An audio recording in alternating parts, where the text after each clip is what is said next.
दृश्यते मितस्पष्ट संदर्भ न्यायदीपिकाम्।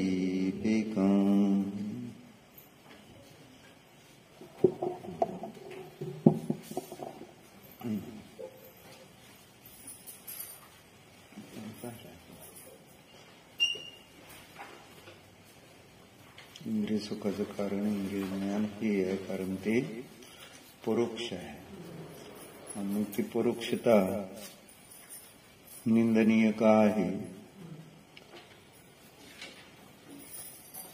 सांगताना सांगितलं की बाबा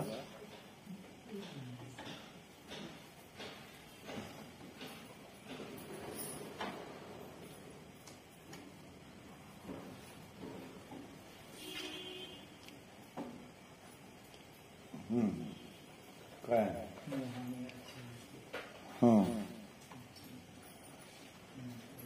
ज्ञानावरणाने आच्छादित होतो. पहिल्यांदा त्याने ते दिले ना. तमोग्रंथीने आवृता झालेला आहे. मग असा तो आत्मा झाला. म्हणून मग तो काय करतो, उपात्त आणि अनुपात परपदार्थ सामग्रीला शोधण्यासाठी व्यग्र होतो. त्यामुळं अत्यंत चंचल अस्थिर होतो आणि अनंत शक्तीपासून च्युत झाल्या कारणाने ढळल्यामुळे अत्यंत विक्लव म्हणजे खेदखिन्न होतो. आणि असा झालेला असताना तो त्याच्या जोडीला महामोल मोहमल्लाचं जीवित असताना परिणतीचा अभिप्राय केला असताना पदोपदी ठगाता हुआ परमार्थतः आज्ञान से ही गिने जाने योग्य है, इसलिए वह हेय है, परोक्ष है. भावार्थ इंद्रिय ज्ञान इंद्रियों के निमित्त से मूर्त स्थूल इंद्रिय गोचर पदार्थों को ही क्षायक्षमिक ज्ञान के अनुसार जान सकते हैं. पर परोक्ष भूत वह इंद्रिय ज्ञान इंद्रिय प्रकाश आदि बाह्य सामग्री को ढूंढने की व्यग्रता के कारण अतिशय चंचल क्षुब्ध है. अल्प शक्तिवान होने से खेद खिन्न है. पर पदार्थों को परिणमित करने का अभिप्राय होने पर भी पद पर ठग जाता है, क्योंकि पर पदार्थ आत्मा के अधीन परिणमित नहीं होते. इसलिए परमार्थ से यह ज्ञान आज्ञान नाम की ही योग्य है, इसलिए वह हेय है.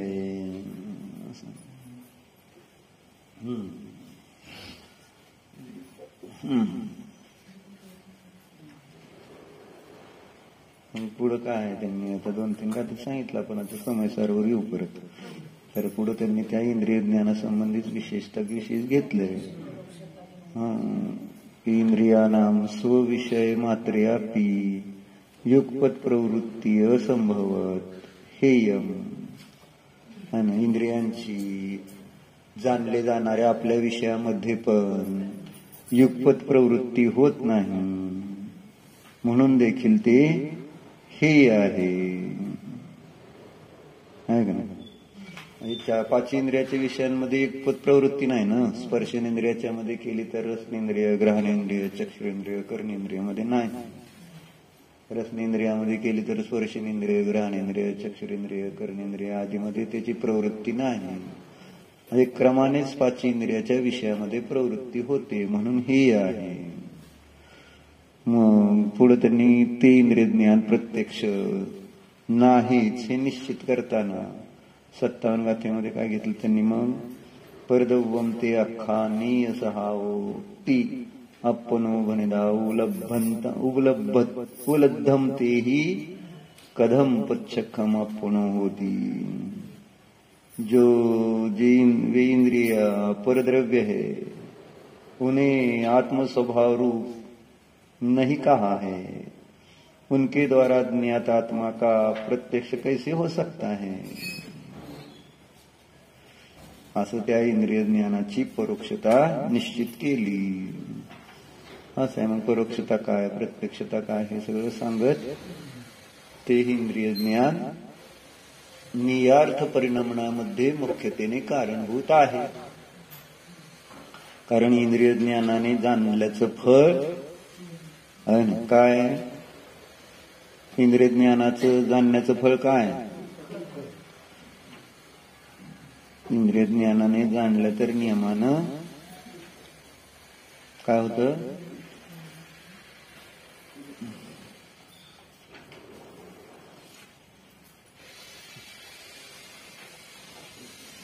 इष्ट अनिष्ट हान उपादान रूप परिणती होते.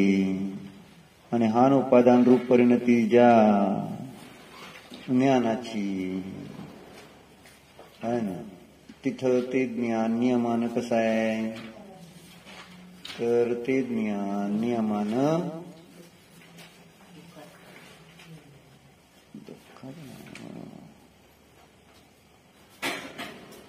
नियार्थ परिणमन करणार आहे असं सांगा. नियार्थ परिणमनामध्येच रागद्वेष मोह उत्पत्ती होते. रागद्वेष मोह कशामध्ये होते, नियार्थ परिणमनामध्येच होतं. हे आपण बघितलं नाही का? कारण नियार्थ परिणमन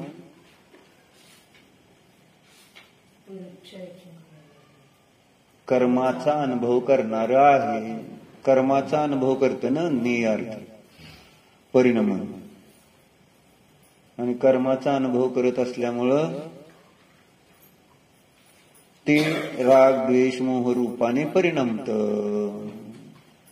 आणि राग द्वेष मोह रूपाने परिणमत म्हणून त्याला कर्माचा बंध होतो. म्हणून नियार्थ परिणमन रूप क्रिया ही बंधाला कारणभूत आहे. नियार्थ परिणमन रूप क्रियेलाच अज्ञान म्हणायचं. जे आता आपण बघितलं, इंद्रिय ज्ञान हे अज्ञान आहे असं परोक्ष असल्यामुळे हे सिद्ध करून दाखवताना सांगितलं ना आपल्याला, ते अज्ञान आहे. त्याला इंद्रिय ज्ञानाला ज्ञान म्हणायचं कसं असा प्रश्न पडलाय. जसं मिथ्या चारित्राला संयमाला संयम कसं म्हणायचं असं आचार्य म्हणते. त्याला संयम म्हणत नाहीत. व्रत संयम जरी धारण केला मिथ्या दृष्टीने तरी सुद्धा तो असंयमीच मानला जातो. कर्णान योगशास्त्रानुसार टेक्निकली म्हणायचं तर कर्णान योगशास्त्रानुसार त्याचं ते सगळं व्रत संयम बालव्रत म्हटलंय. आणि त्याला संयम मार्गणीमध्ये किती भेद आहेत? संयम मार्गणीचे मार्गणा माहित आहेत ना, 14 आहेत. आणि प्रत्येक मार्गण्याचे भेद आहेत. जशी पहिली मार्गणा गती मार्गणा आहे, त्याचे 4 भेद. मग पुढची कोणती मार्ग आहे? इंद्रिय मार्गणा आहे, त्याचे 5 भेद. अशा आहेत ना भेद. तसं संयम मार्गण्याचे किती भेद आहेत आणि कोणते कोणते सांगा शकाल? काय आपला संबंध आहे त्याच्याशी? कोणत्या गावातला प्रश्न विचारलाय? या गावाला आम्ही कधी जातच नाही. इतकं सगळं शास्त्र आहे आपल्या जवळ. माहिती आहे का? संयम म्हणजे 12 भेद आहेत.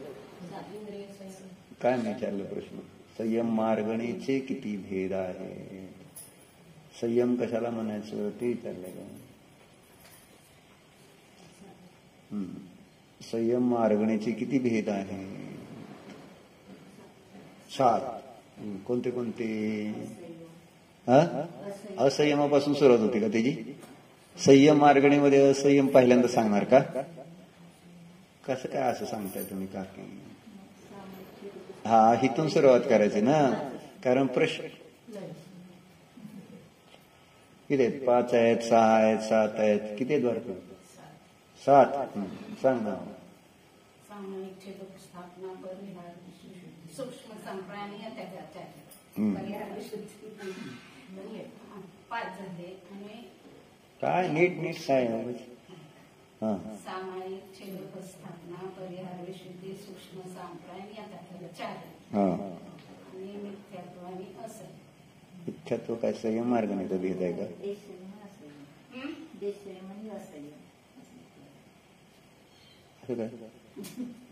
नाही अरे आणि सम्यक मार्गणाचे भेद किती? हा मग करणाने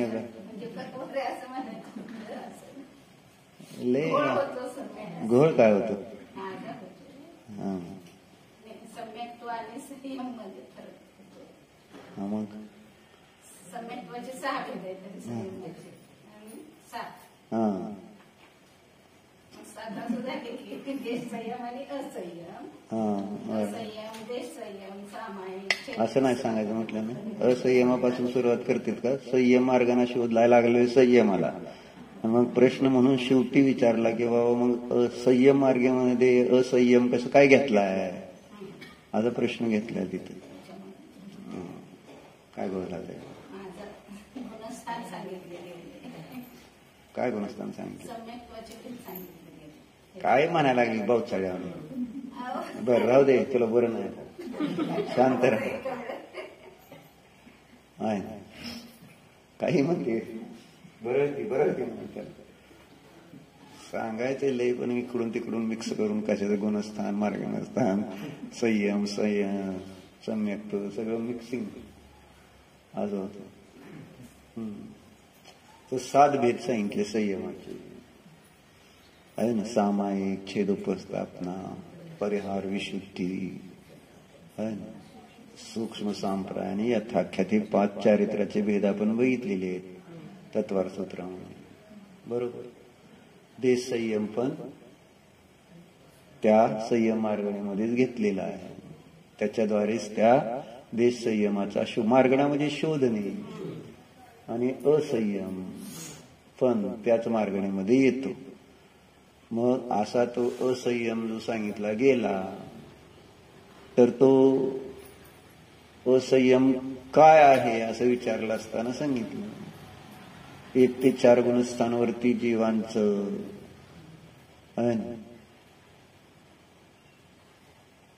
जे कार्य आहे ते असंयम मार्गणीमध्ये येतं.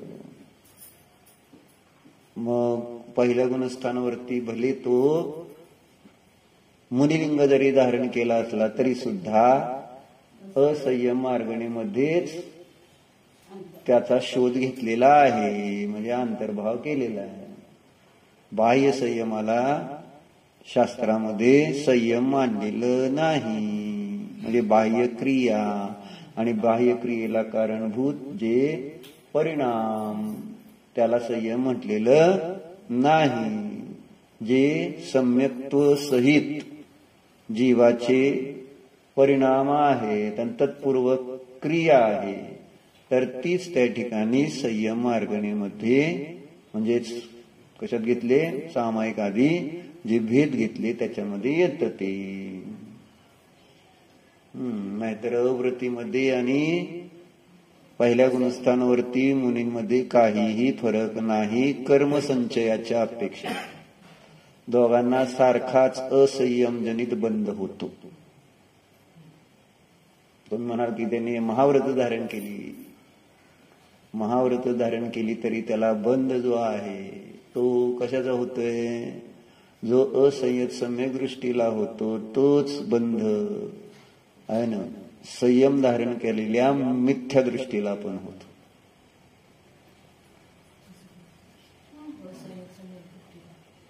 म्हणजे अभिप्राय असंयमाच्या दृष्टिकोनातून बघितलं तर असंयमपणा सारखा असंयतपणा जो आहे त्या बाकी आता त्याच्या प्रकृतीचा बंध इच्छित वगैरे ते नाही चालले. चर्चा असंयमाच्या अपेक्षेने बघितलं तर पहिल्या 4थ्या गुणस्थानामधला जो असंयम आहे असंयम रूप भाव आहे तो सारखा आहे हे सांगायचं एक अपेक्षेने. म्हणून तर मग ते 1 ते 4 गुणस्थान असंयम मार्गणेतून बघितले ना. 4थं गुणस्थान पण असंयम मार्गणेतच घेतले का पहिल्या संयमामध्ये घेणार आहे. सामायिक छेद उपस्थापना परिहार विशुद्धी सूक्ष्म सांप्राणी यथाख्यात आणि 30 संयम आहे काय 4थ्या गुणस्थानाला. मग 4थं गुणस्थान कुठल्या मार्गणेत येतं? असंयम मार्गणेत. असंयम मार्गणा जी आहे त्याद्वारे जसा अवृत्ती सम्यक दृष्टीला शोधला तसं त्याच मार्गणेतून व्रत धारण केलेला प्रथम गुणस्थानावरती मिथ्यादृष्टी पण तिथंच शोधला जातोय ना.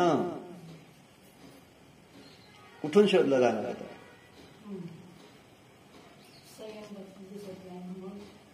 काय संयम दिसत नाही. आणि पहिल्या गुणस्थानात पण दिसत नाही. म्हणजे पहिल्या गुणस्थानावरतीने जरी व्रत नियम धारण केलेली आहेत मुनींची तरी त्याला सामायिक छेद उपस्थापना परिहार विशुद्धी आहे ना आणि यथाख्यात सूक्ष्म संप्रदाय हे आहे का? नाही.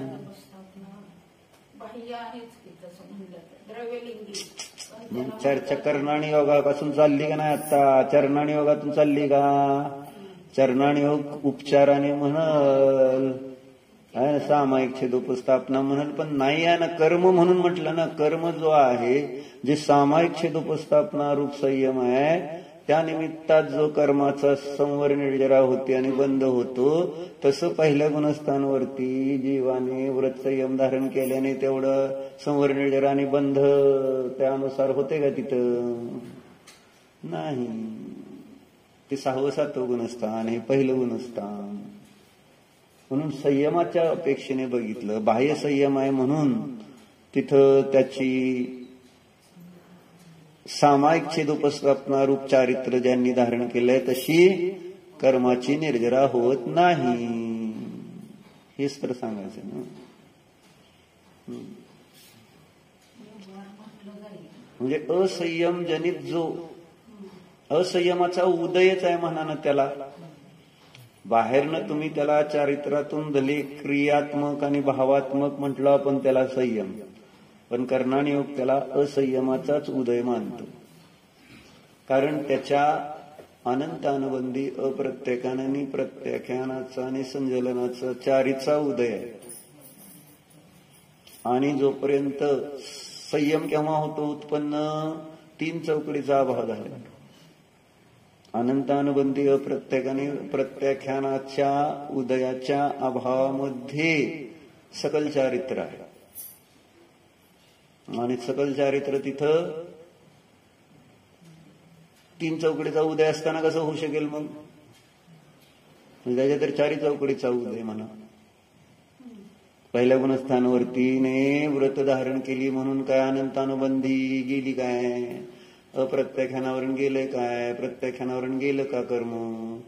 आणि प्रत्याख्यानावरून कर्माचा उदय काय करतं? प्रत्याख्यानावरणाचा उदय काय करतं? सकल संयमाला आहे ना प्राप्त होऊ देत नाही. संजोलन कशाय जो आहे त्याचा उदय काय काम करतो?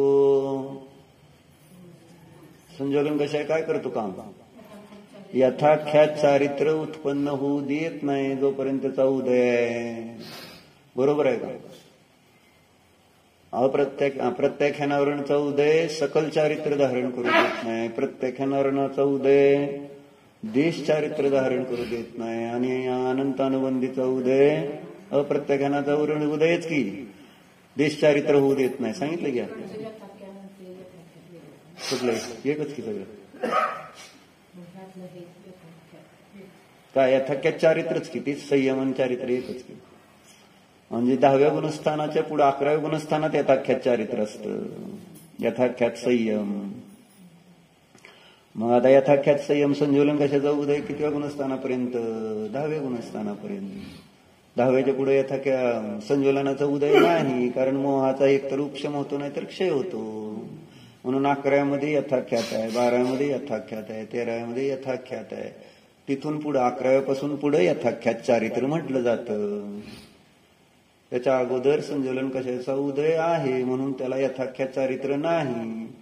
मग तिथं श्रेणी आरूढ झाला. 10व्या गुणस्थानात गेला तर सूक्ष्म संप्राय चारित्र म्हटलं. आणि त्याच्या अगोदर मग सामायिक छेदोपस्थापना आणि परिहार विशुद्धी सांगितली. 6व्या 7व्या गुणस्थानात परिहार विशुद्धी. आणि मग सामायिक छेदोपस्थापना 6 ते 9 गुणस्थानामध्ये सांगितलं. असा तो कर्णानुयोगाचा विषय आहे. म्हणून मग सांगतोय काय की मग अप्रत्याख्यानावरणाचा उदय देश चारित्र धारण करू देत नाही. आणि अनंत अनुबंधीचा उदय सम्यक्त्वाचरण चारित्र म्हणा किंवा स्वरूपाचरण चारित्राला प्राप्त होऊ देत नाही. आणि असा जेव्हा चारीचा उदय आहे कुणाला पहिल्या गुणस्थानावर त्याला, त्याच्यामुळे त्याच्याकडे जरी बाह्य चारित्र दिसतंय ते आहे ना, ते चरणायोग अपेक्षेने आपण म्हणतो मुनी आहेत, महाव्रती आहेत. परंतु कर्णाणयोग त्याला महाव्रती म्हणत नाही. कारण त्याला तज्जनित कर्म उदय असल्यामुळं. कुठले प्रशम भाव झालेले आहे. म्हणजे बाह्य संयम जो दिसतो आहे त्या संयम, तो संयम म्हणजे काय म्हणायचं, कषायांची किंवा लेश्येची मंदता आहे. आणि लेश्यच किंवा आणि कषायाने योगाचं ते कार्य आहे. तसं बघितलं तर कर्माचेच की. कषायाचा उदय म्हणजे कषायाचा उदय हे कर्माचंच उदयाचं कार्य ना.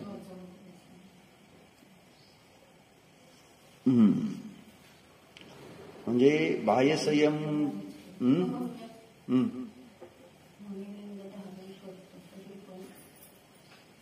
त्यांच्याकडे काय असा सूक्ष्म कषाय राहतो तो काही आपल्या ध्यानाच्या सूक्ष्म नाही, स्थूल कषाय आहे. अनंतानुबंधी कषाय आहे तिथं फक्त लेश्या शुक्ल असल्यामुळं किंवा मंद लेश्या असल्यामुळं आपल्याला असं वाटतं की तो मंद कषायी आहे. लेश्या मंद आहे, कषाय मंद नाहीत. अनंतानुबंधीची म्हणून महाराजांनी त्याच्यासाठी चार्ट काढला लेश्येचा. आणि त्याच्यामध्ये पहिल्या गुणस्थानामध्ये 6 लेश्या दाखवताना कृष्ण लेश्या, नील, कापोत, पीत, पद्म, शुक्ल. मग त्याच्यामध्ये त्यांनी कृष्ण लेश्येला 4 रेषा दाखवल्या अशा एकदम झिकझॅक अशा. आणि शुक्ल लेश्येमध्ये असं एकदम मंद 4 लेश्या दाखवल्या. कारण आनंदानुबंधी आधी 4चा उदय आहे. फक्त तिथं काय झालंय, लेश्या शुक्ल झालेली आहे ना. शुक्ल लेश्येच्या निमित्तात अशा प्रकारचा बाह्य संयमरूप परिणाम दिसतो असं. म्हणून लेश्या आणि कषायाला तर मनुष्य थोडासा भ्रमित होतो लेश्येमध्ये आणि कषायामध्ये. म्हणून 4थ्या गुणस्थानवरतीची लेश्या कृष्ण असू शकते, पण कषाय चौकडी मात्र 3च उदयात आहेत ना. त्याच्या हा फरक पडलेला तो बाहेरून दिसत नाही. म्हणून मिथ्या दृष्टीची शुक्ल लेश्या बघतो आणि सम्यक दृष्टी अव्रतीची कृष्ण नील आदी अशुभ लेश्या दिसते. तेव्हा त्याला असं वाटतं की बाबा मिथ्या दृष्टीच धार्मिक आहे आणि हा सम्यक दृष्टी मिथ्या दृष्टी असं मानणं. कारण अंतरंग कषायामधला फरक कळत नाही. कषाय 3 उदय जो कषाय चौकळीचा आहे तो कळत नाही. बाहेरच ती लेश्या दिसते, म्हणजे कषायाची मंदता, लेश्येची मंदता. आणि त्याच्यामुळे असं वाटतं की हाच बरोबर आहे आणि हा चुकीचा आहे. आपण ठरवतो कशावरून? इंद्रिय ज्ञानी जीव लेश्येला बघून धर्माचा निर्णय करतात. कशा त्याची त्या ठिकाणी कोणते आहेत हे इंद्रिय ज्ञानीला समजत नाही.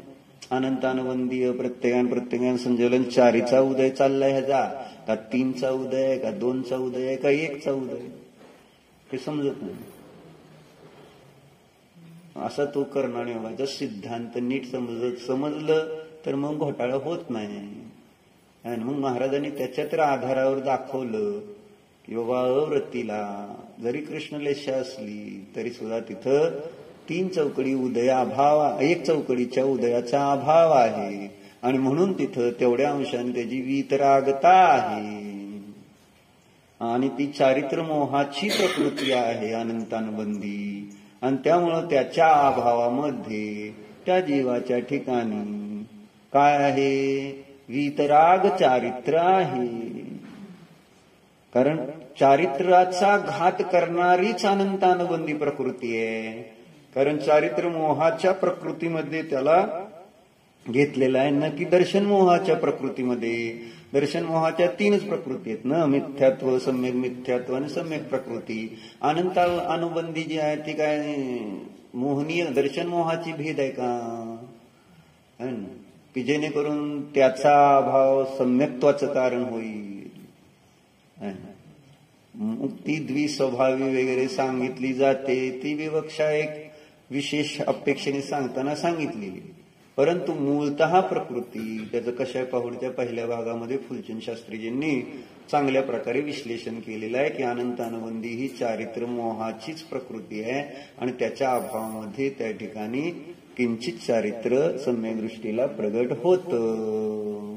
मग ते संयम रूप दिसत नाही आणि सामान्य रूपाने संयम आणि चारित्राला समभिरूढ नयाने संयमाला चारित्र म्हटलेलं आहे. परंतु एवंभूत नयाने बघितलं तर ते अनंतानुबंधी कशा आहे? जी चारित्र मोहाला आवरण कर, चारित्र मोहाची प्रकृती आहे, चारित्राचं आवरण करणारी आहे. तर त्याचा अभाव झाला तर तेवढ्या अंशाने त्याचं चारित्र व्यक्त झालंय. म्हणून तिथं विद्यानंद आचार्याने त्याला मिथ्या चारित्र म्हटलं नाही आणि सम्यक चारित्र पण संयम नाही म्हणून म्हटलं नाही. म्हणून अचारित्र असं नाव त्याला दिलं. आणि मग महाराजांनी त्याला स्वरूपाचरण म्हणजे सम्यक्त्वाचरण चारित्र असं कुंदकुंदाचार्य म्हटले. आणि स्वरूपाची प्रतीती, मग जर आपण सम्यक्त्वाचाच घात करते म्हटलं तर त्या दृष्टिकोनातून स्वरूपाची प्रतीती होण्यामध्ये ती बाधक जर मांडली तर स्वरूपाचं वेदन झालंय. म्हणजे स्वरूपाचरण चारित्र आलेलं आहे तिथं. तेवढ्या अंशाने समता भाव प्रगट झालेला आहे अनंतानुबंधी कशाय चौकडीच्या अभावामध्ये असं. आणि ते अनंत संसाराचा नाश करण्याचं काम करतं. ती जी अनंतानुबंधी चौकडी गेली म्हणजे अनंत संसार त्या जीवाचा नष्ट झाला. जास्तीत जास्त उपार्थ पुद्गल परावर्तनच त्याचं शेष राहिलेलं आहे. त्यापेक्षा अधिक काळ त्याचा संसाराचा राहिलेला नाही. आणि जर बघितलं लब्ध्यानुसार तर त्याच्या कर्माची स्थिती किती कमी झाली? अंत कोडाकोडी सागरापर्यंत इतकी कमी स्थिती त्या कर्मांची, सर्व कर्मांची स्थिती अंत कोडाकोडी सागराच्या आतमध्ये येऊन आलेली असते. प्रायोगिक लब्धीपर्यंतच ती तेवढी योग्यता होती. मग त्याच्यापुढे करण लब्धीमध्ये किती विशुद्धी होते आणि सम्यक रूप परिणामाची विशुद्धी तर किती आहे. म्हणून जेव्हा अवृत्तीला सम्यक होतं म्हणजे त्याची विशुद्धी मोठी विशुद्धी झालेली. आणि त्याला कोणी महत्व देत नाही. सगळ्या जणांनी महत्व दिलेलं आहे ते चारित्र म्हणजे ते अप्रत्याख्यान प्रत्येकाने संजोलन. आणि ह्या प्रत्येकानाचा अभाव म्हणजे संजोल कशाच्या उदयामध्ये होणारा जो संयम आहे त्यालाच महत्व देऊन त्याचीच त्या ठिकाणी चर्चा पुढं आहे ना. त्या असंख्यात गुणश्रेणी निर्जरेच्या प्रकरणामध्ये विशेष रूपाने घेतली. जेव्हा की उमास्वामी आचार्यांनी अवृत्तीचा पण असंख्यात गुणश्रेणी निर्जराचं स्थान घेतलेलं आहे. म्हणजे आहे असंख्यात गुणश्रेणी निर्जरा अवृत्तीची पण होती. निरंतर होण्याचा नियम 5व्या गुणस्थानापासून आहे. जे संयम जळस म्हणजे अनंत अनुबंधीन अप्रत्याख्यानावर जात म्हणजे तिथं अपेक्षित मिथ्यात्व गेलेलंच आहे. त्याच्याशिवाय अनंत अनुबंधीन अप्रत्याख्यान जाणारच नाही. अविनाभाव आहे त्याचा आहे ना. म्हणजे मिथ्यात्व राहतं अप्रत्याख्यानाने अनंतानुबंधी जात असं काय कर्माची व्यवस्था नाही काय. मग तिथं जेव्हा देश संयम धारण करतो आणि सम्यक्त्व सहित तर त्याने सगळ्या क्रिया तिथं त्याच्या असंख्यात गुणश्रेणी निर्जराचं कारणभूत असतात. शुभ क्रिया नाहीतर अशुभ क्रिया नाहीतर शुद्ध क्रिया. सगळ्या क्रिया त्याच्या असंख्यात गुणश्रेणी निर्जरेचेच कारण असते. म्हणून तर ज्ञानीचे भोग निर्जरेचे कारण आहेत, बंधाचे नाहीत, असं विशेष रूपाने कुंदकुंदाचार्यांनी निर्जराधिकारमध्ये मांडलेलं आहे. असं सगळं त्याचा कर्णानुयोगाचा द्रव्यानुयोगाचा सुमेळ बसवला पाहिजे, चरणानुयोगाचा म्हणजे सगळ्या अनुयोगाचा. पण ज्यांनी संयम धारण करते त्यांना त्या संयमाचं महत्व इतकं वाढतं की सम्यक्त्व त्या संयमापेक्षा गौण होऊन जातं. जेव्हा की आचार्यांनी सम्यक्त्वपूर्वक संयमाला महत्व दिलंय, नुसतं संयमाला महत्व नाही. आणि ते सम्यक्त्व आहे कोणतं? मिथ्यात्व आणि मिथ्यात्वाच्या अभावामध्ये. मिथ्यात्वाचा अभावरूप त्या ठिकाणी जे कार्य आहे तेच सम्यक्त्वाचं महात्म्य जिनवाणीमध्ये सगळीकडे सांगितलं. पण मिथ्यात्वाचा इकडे सद्भाव आहे किंवा नाही याला महत्व नाही. महत्व कसं आहे? बाहेर संयम आहे का नाही याच्यावरच जास्त, कारण संयम हा इंद्रिय ज्ञानाचा विषय होतो, म्हणजे बाह्य संयम. आणि त्यामुळं त्याची चर्चा गवगवा सगळीकडे दिसून येतो. सम्यक्त्व जो आहे तो जीवाचा अंतरंग परिणाम आहे, तो त्या बाह्य इंद्रियाने गोचर नाही आणि त्यामुळं त्याची महिमा भासित होत नाही. पण ज्याला सम्यक्त्व होत आहे त्याला कळते की सम्यक्त्व किती महत्वाचं आहे. म्हणून तर परत लिहितेत आचार्य की बाबा संयम अनंत वेळा धारण केलाय, परंतु आहे ना काय झालं नाही? निर्जरा झालं नाही ना. कोटी जन्म तप तपे ज्ञान बिन कर्म झरे जे, ज्ञानी के छिन माही त्रिगुप्ती तय सहज टरेते.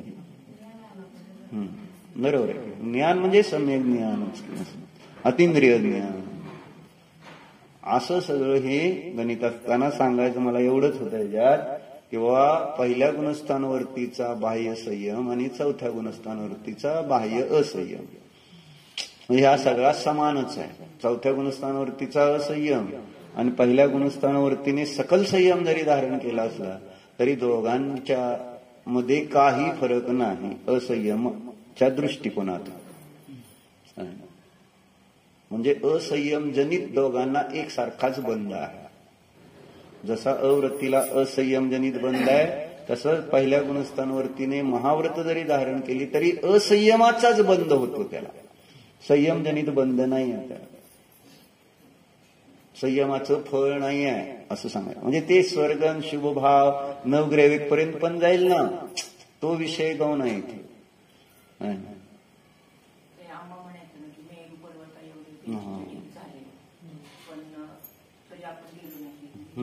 बरोबर आहे.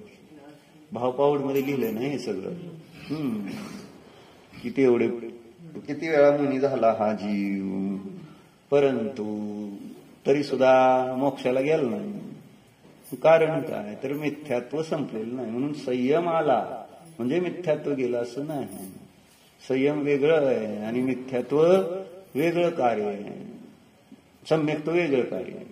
संयम आणि सम्यक्त्व हे दोन भिन्न भिन्न कार्य आहेत. दर्शन मोह आणि चारित्र मोह. चारित्र मोहामध्येच त्याला ग्रहण केलेलं आहे पहिल्या गुणस्थानवरतीला असंयम. म्हणजे त्याला सामायिक उपस्थापनेमध्ये नाही घेतलेलं पहिल्या गुणस्थानावरतीचं संयम.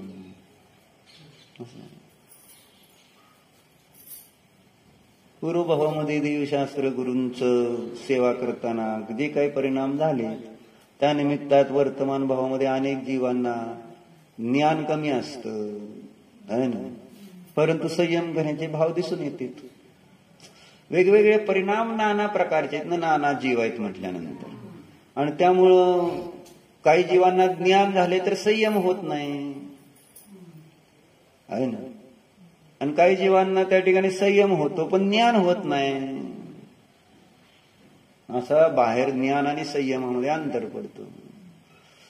श्रद्धा आपल्या आपल्या योग्यतेने आहे ना, श्रद्धा जी आहे ती ज्याच्या त्याच्या योग्यतेने होईल नाही होईल त्याने जसा पुरुषार्थ करते त्यानुसार. म्हणून सम्यक्त्व कसं होतं ही कला महाराजांनी शिकवली. आत्म्याचा अनुभव करूनच सम्यक्त्व होतं. सम्यक दर्शन म्हणजे काय? कारण सम्यक्त्वाशिवाय जर हे संयम अधिक जरी धारण केले किंवा ज्ञान धारण केलं तरी ते मिथ्या ज्ञान आणि मिथ्या चारित्रच म्हटलं जातं. तर मग हे सम्यक्त्व काय की ज्यामुळं ज्ञान सम्यक होईल आणि चारित्र पण सम्यक होईल. मग ते आहे शुद्धात्म्याचा, निज शुद्धात्म्याचा प्रत्यक्ष अनुभव जो आहे तोच त्या मिथ्यात्व कर्म प्रकृतीचा नाश होण्यामध्ये कारणीभूत आहे, अनंतानुबंधीचा नाश होण्यास कारणीभूत आहे. मग बाह्य संयम जर पहिल्या गुणस्थानात धारण केला आणि मिथ्यात्वाचा नाश गेला तर कितव्या गुणस्थानात जाणार? तर पहिल्यातनं 7व्यात जातो तो. कारण बाहेरनं तर संयम आहे, संयमाचे परिणाम पण आहेत आणि संयम पण आहे. मग आणि फक्त नाही आहे सम्यक्त्व, तर त्यांनी आत्मानुभव घेतला तर पहिल्यातनं 4थ्यातनं जाता डायरेक्ट कुठं जातोय? 7व्यामध्ये जातो. महाव्रती पहिल्या गुणस्थानावरती जर सम्यक्त्व धारण करतो तर 7व्यात जातो. आहे ना. जर तो पहिल्या गुणस्थानामध्ये उपचार संयम, देश संयम धारण केलाय, त्याने तिथं पहिलं सम्यक्त्व धारण केलं तर पहिल्यातनं 5व्यात जातो. आणि जर असंयमी असेल पहिल्या गुणस्थानात आणि तिथं सम्यक्त्व धारण केलं तर 4थ्या गुणस्थानात जाईल. जसं म्हणजे बाह्य संयमाचा अशा पद्धतीने त्या सम्यक्त्वाच्या निमित्तात होणारा विशुद्धीमध्ये अंतर पडणार. म्हणजे पहिल्यात असताना संयम नाही, संयम धारण जरी केलाय तर तोपर्यंत असंयम, आणि सम्यक्त्व होतंय तर इतकी परिणामाची विशुद्धी होते की डायरेक्ट 7वं होतं. म्हणून बाह्य संयमाचं चरणान योगामध्ये महत्व सांगितलं. पण तो संयम म्हणजेच धर्म मांडला तर तो आहे ना उलट्या दिशेनं चाललेला आहे. त्याचं मिथ्यात्व दृढ करत जातो. मग उलट संयम धारण केल्यामुळं मिथ्यात्व दृढ होत जातं, किंवा ज्ञान धारण केल्यामुळं पण उलट मिथ्यात्व दृढ पण होऊ शकतं. म्हणून सम्यक्त्वपूर्वकच ज्ञान चारित्र असेल तर ते आपल्याला ऊर्ध्वगतीचं कारण नाही तर ते अधोगतीचं कारण होतं. म्हणून जिनवाणीमध्ये पहिल्यांदा सम्यक्त्वाचं महत्व सांगितलेलं आहे. सम्यक्त्व धारण करून पुढचं सगळं करा. मग ज्यांना नाही ते आता योग्यतानुसार संयम धारण करूच नाही का असं कोणी विचारलं तर असं कधी म्हटलं? संयमामुळं काय होणार आहे? वातावरण तर तयार राहील.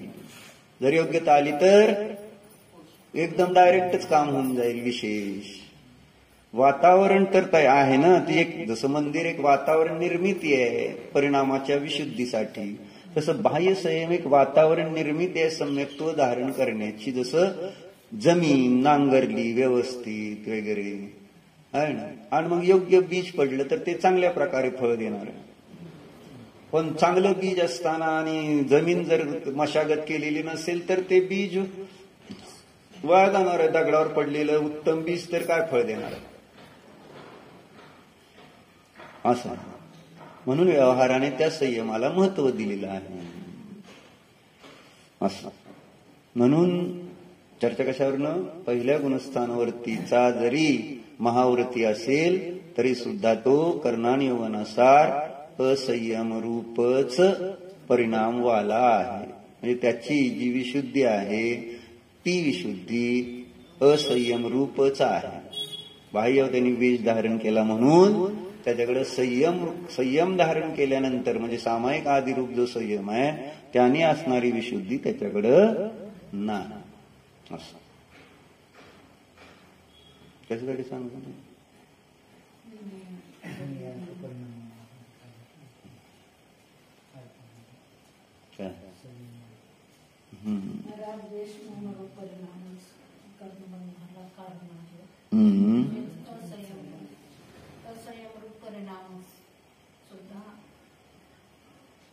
संयम असला तरी तो कोणता संयम पाहिजे?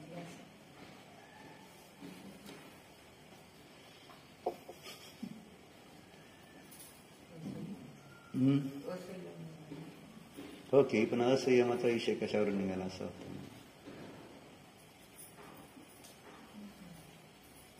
असंयमाचा विषय कशावर निघाला असं होतं. हो, तिथनच निघाला. बरोबर आहे की आणि असंयम कुठनं निघाला हा माझा प्रश्न आहे. आता असंयमाचं जे पिल्लू आलं का नाही ते कुठनं जन्मलंय, कशातनं तरी जन्मल्याशिवाय एवढं त्याचा विस्तार होतो का? मी अर्थपासून सुरू झालं.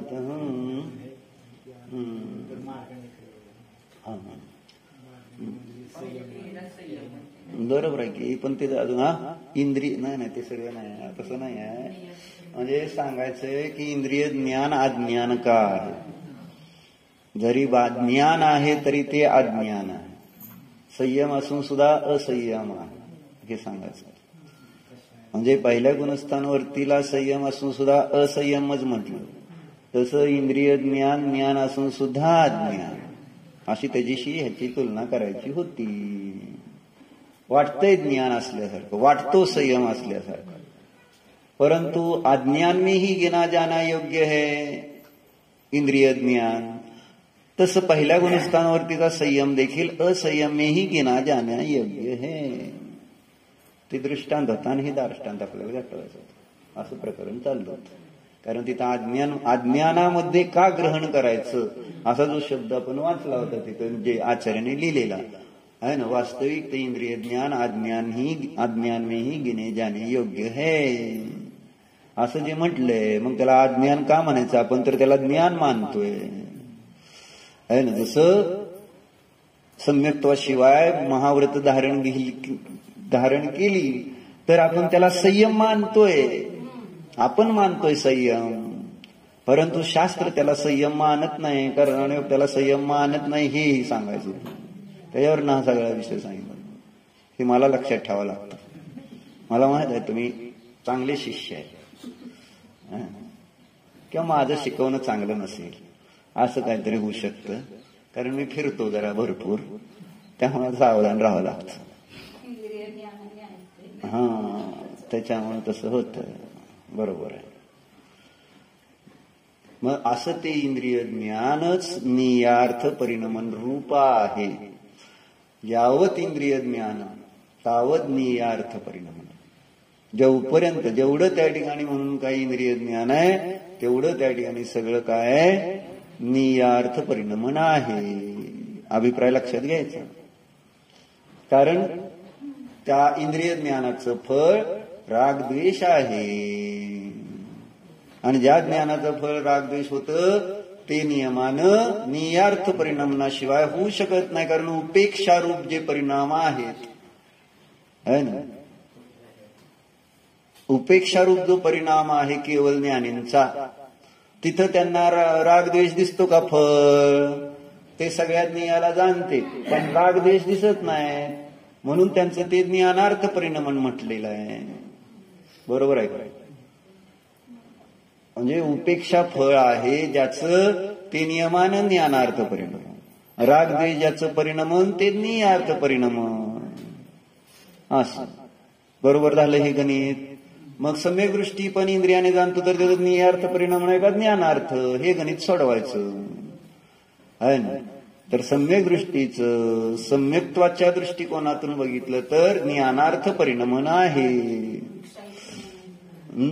शाही ज्ञान आपण बघितलं होतं, म्हणजे स्वभाव ज्ञान आहे, त्या अपेक्षेने ते काय ज्ञानार्थ परिणमन आहे. कारण त्याला अनंत संसाराला कारणभूत जो बंध आहे तो होत नाही.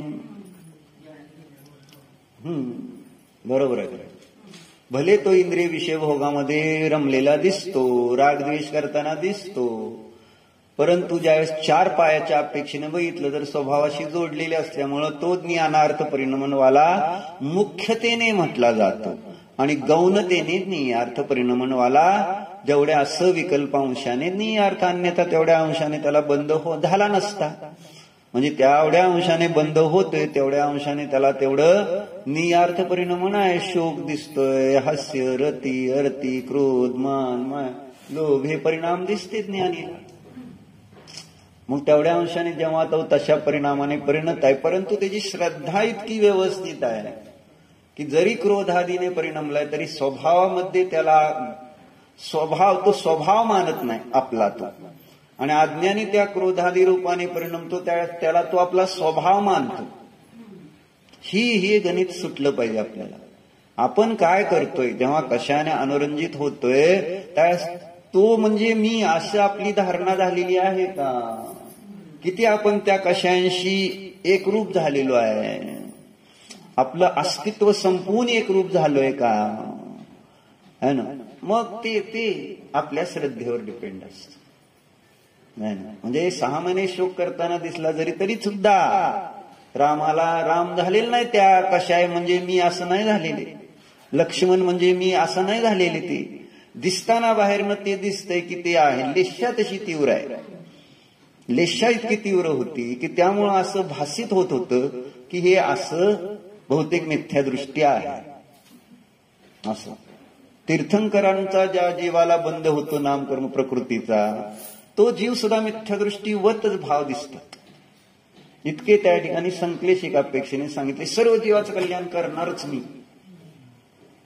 झालंच पाहिजे अशी एक वेगळी भावना आहे त्याच्यामध्ये आहे ना. म्हणून दिसताना बाहेरमध्ये अशी तीव्र लेशा कदाचित आहे की ज्या की असं सगळ्याच कल्याण व्हावं. मग अशी वस्तूची व्यवस्था तर रेव्हेन्यू अपेक्षेने बघितलं तर कोण कोणाचं कल्याण करणार? पण हे जे भाव असे झाले म्हणून बाहेरनं असं वाटतं तशा भावामुळं की हे मिथ्यादृष्टी आहे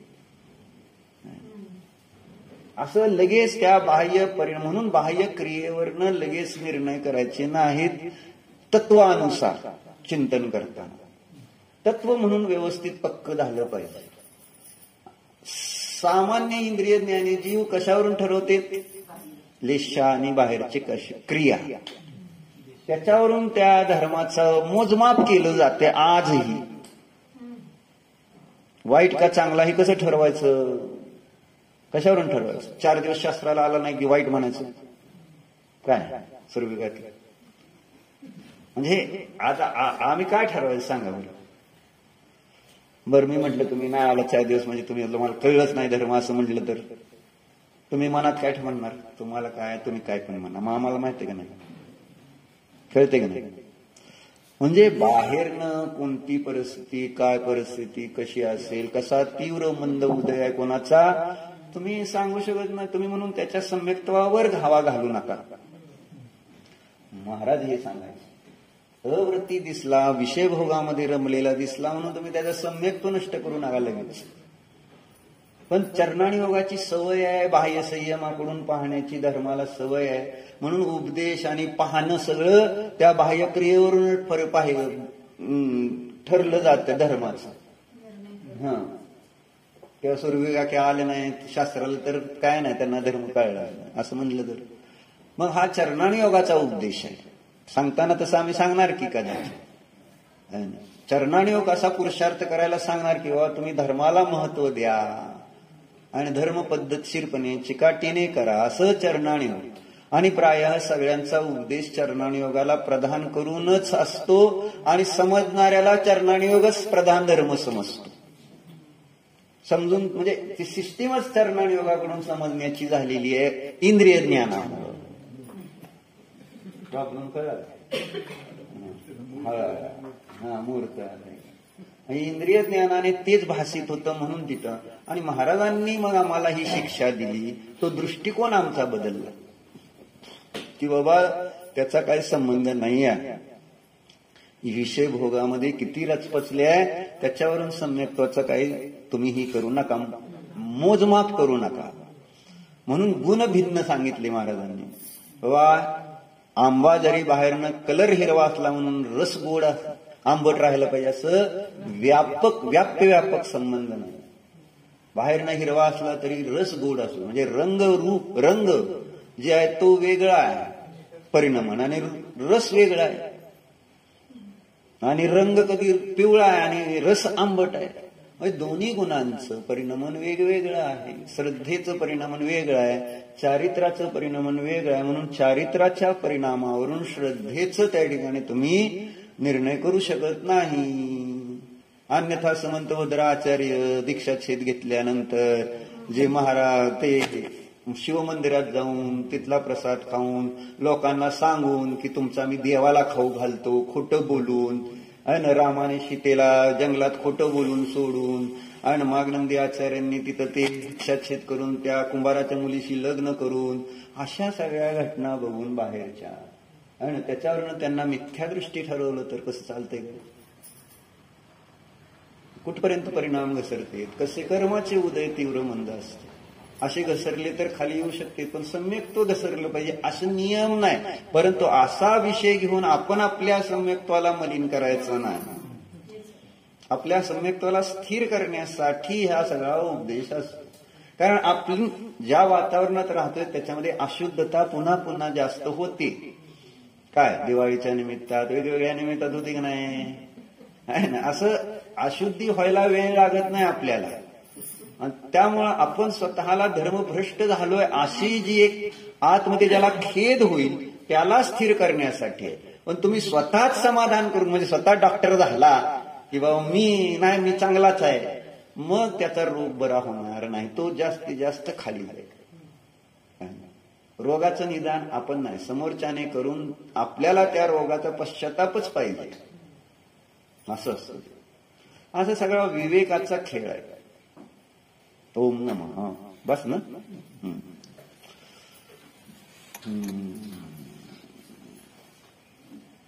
सांगा काकी द्या.